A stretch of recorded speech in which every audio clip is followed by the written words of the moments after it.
Pour moi de dire que le Premier ministre Adolphe Muzito, chef du gouvernement, a signé le décret numéro 09/32 du 8 août 2009 prescrivant le deuxième recensement général de la population et de l'habitat. Cette information a été livrée à la presse par le ministre du Plan, Olivier Kamitatou. Reportage, Brigitte Mopane, Simon Kankolongo.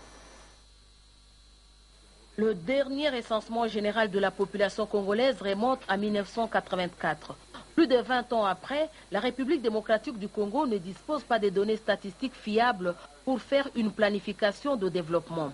Il était temps d'organiser le deuxième recensement général de la population et de l'habitat pour recueillir, analyser et diffuser des informations nécessaires à l'orientation de la politique démographique, économique et sociale du gouvernement. Nous souhaitons que nos stratégies, notre planification, soient fondées sur des éléments chiffrés, réalistes, fiables, des statistiques de la réalité congolaise. C'est la raison pour laquelle nous voulons coïncider tous ces éléments pour qu'en 2011, nous ayons réellement un recensement qui aura déjà produit ses effets.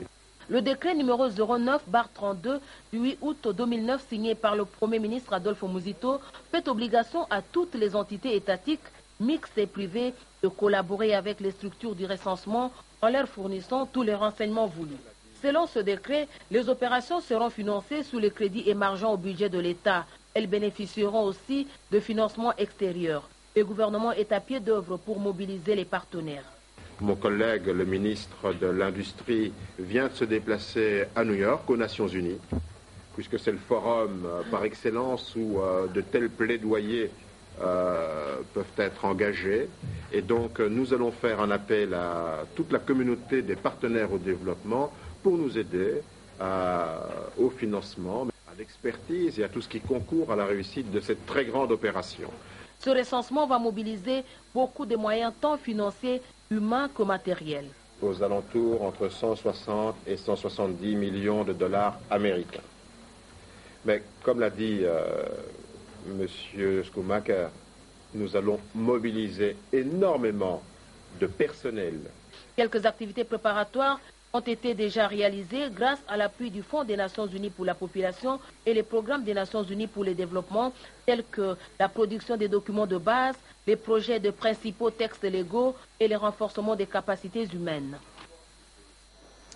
L'idée du chef de l'État de rendre gratuite l'enseignement en République démocratique du Congo est soutenue par plusieurs partenaires, parmi eux la Banque mondiale qui vient de disponibiliser pour les élèves et les enseignants congolais des kits et de guides pédagogiques, un don évalué à un peu plus de 17 millions de dollars américains.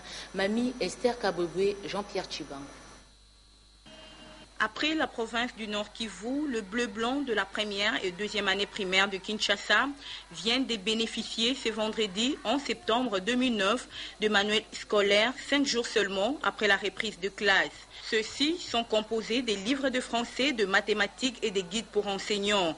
Et ils permettront sans doute d'améliorer la qualité de notre enseignement pour un Congo futur.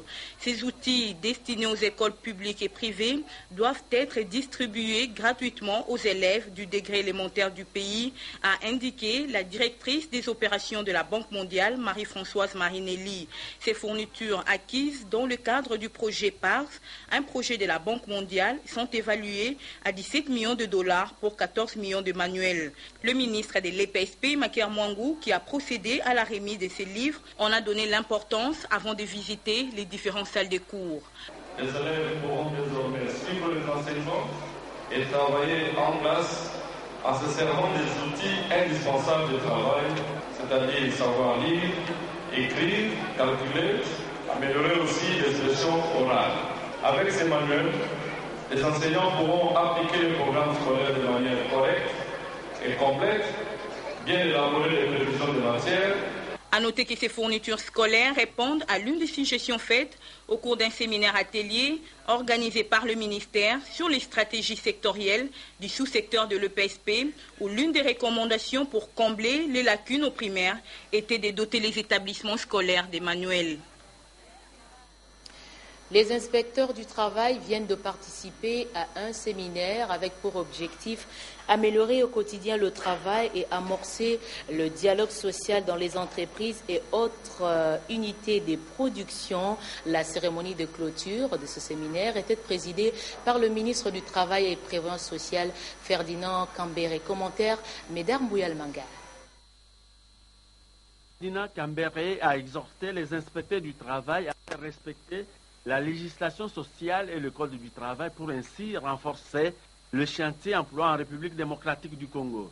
Le ministre de l'Emploi, du Travail et de la Prévoyance sociale a fait cette déclaration ce vendredi au cours de son discours sanctionnant le séminaire de 3 jours focalisé sur le perfectionnement général des inspecteurs du travail. C'était dans la salle de réunion du centre Bethany à la Gombe. À cette occasion, le ministre Ferdinand Kambere a demandé aux inspecteurs formés d'appliquer sur terrain les matières ainsi apprises durant leur formation et dans le cadre du renforcement des capacités afin de bien faire le contrôle de la mise en œuvre de la législation sociale ainsi qu'autres textes légaux en la matière.